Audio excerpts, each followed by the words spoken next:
The narrative starts off subtly, almost imperceptibly, but for those of us who have been keeping a careful eye on XRP, the indicators are getting harder to ignore.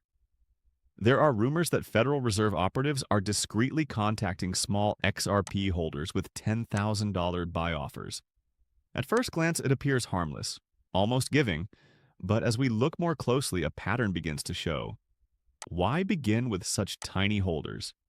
Instead, than starting with the whales who possess millions of XRP, why start with the accounts that have less than 10,000?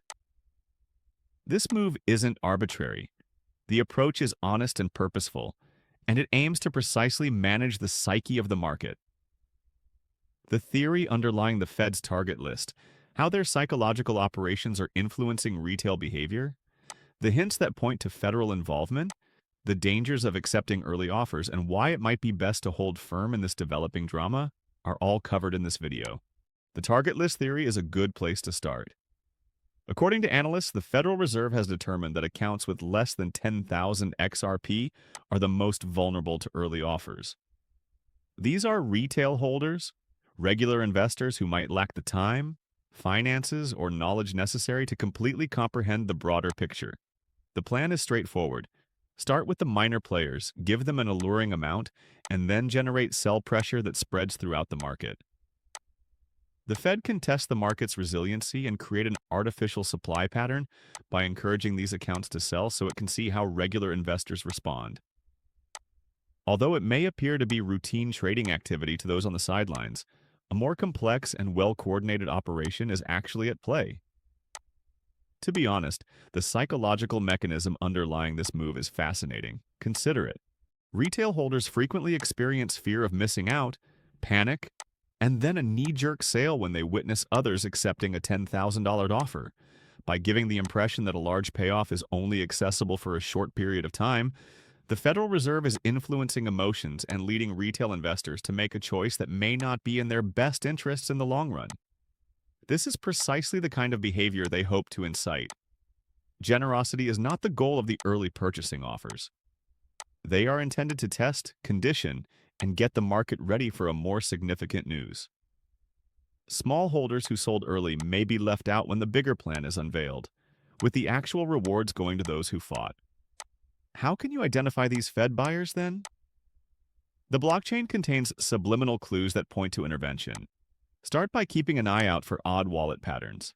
A warning indicator may be the unexpected occurrence of precisely calculated transactions coordinated with one another from accounts that have previously been inactive or dormant. Another important consideration is timing.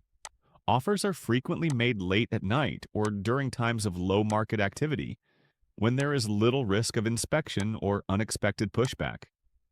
There's a good chance that these are highly strategic federal operations rather than typical retail transactions if you observe wallets moving XRP in predictable increments, or several accounts operating in concert in ways that appear planned. On-chain data analysts are starting to chart these trends, demonstrating that the $10,000 offers are part of a systemic strategy to affect market behavior rather than being individual occurrences. A deeper look at the $10,000 trap itself is warranted. $10,000 initially appears to be a sizable incentive, particularly for tiny holders who might only control a small portion of the larger accounts.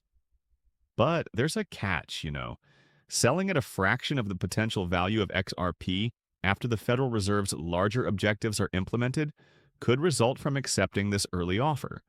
For a brief moment, consider a situation in which the Fed releases a public offer or a major liquidity event soon after using the small holder sell-off to calm market perception. Early sellers might have lost out on millions of dollars in profits because they cashed out far too fast. The initial $10,000 may act as the bait, and the true reward is saved for those who persevere, wait, and reject the initial temptation. This leads to the notion of a resistance movement among holders of XRP. The message is straightforward.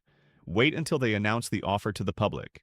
Retail holders might indicate that they are aware of the manipulation attempts and are willing to wait for fair market conditions by rejecting the early buy offers. This is a psychological countermeasure rather than merely a tactic.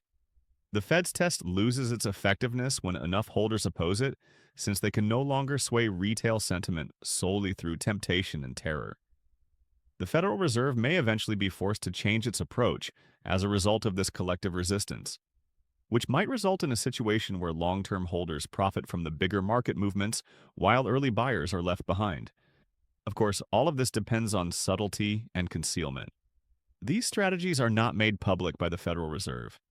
No official communication or press release has been issued to alert the market.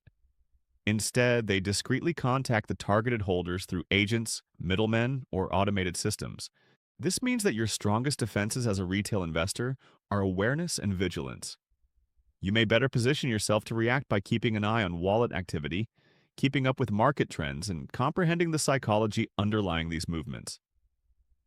Being knowledgeable is the key to navigating these intricate tactics and avoiding the $10,000 trap.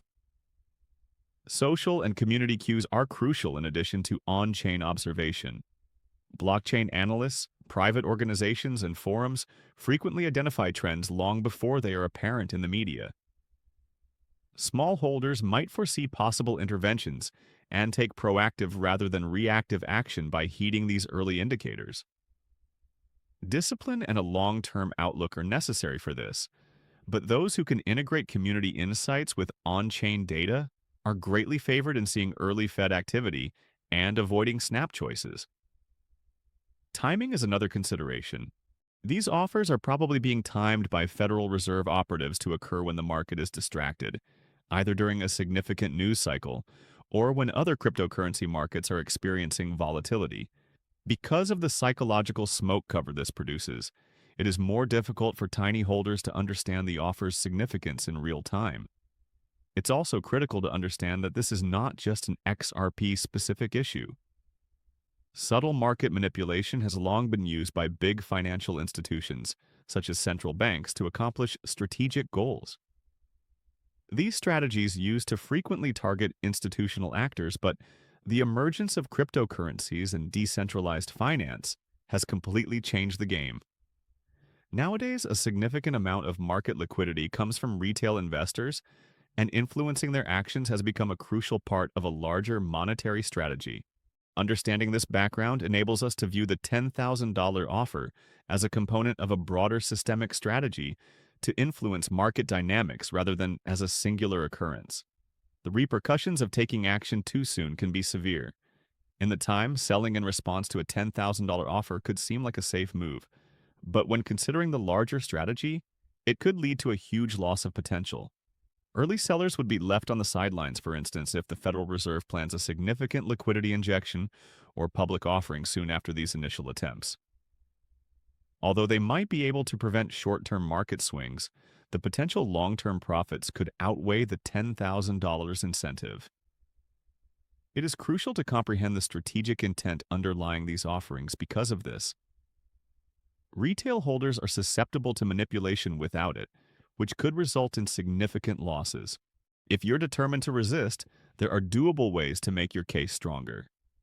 First, make sure your holdings are recorded and your wallets are safe.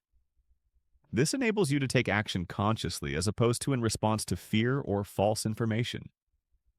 Second, maintain ties to trustworthy information sources, such as independent research, trusted community channels, or on-chain analytics. Third, create a customized plan for handling unforeseen offers. This could entail establishing engagement thresholds,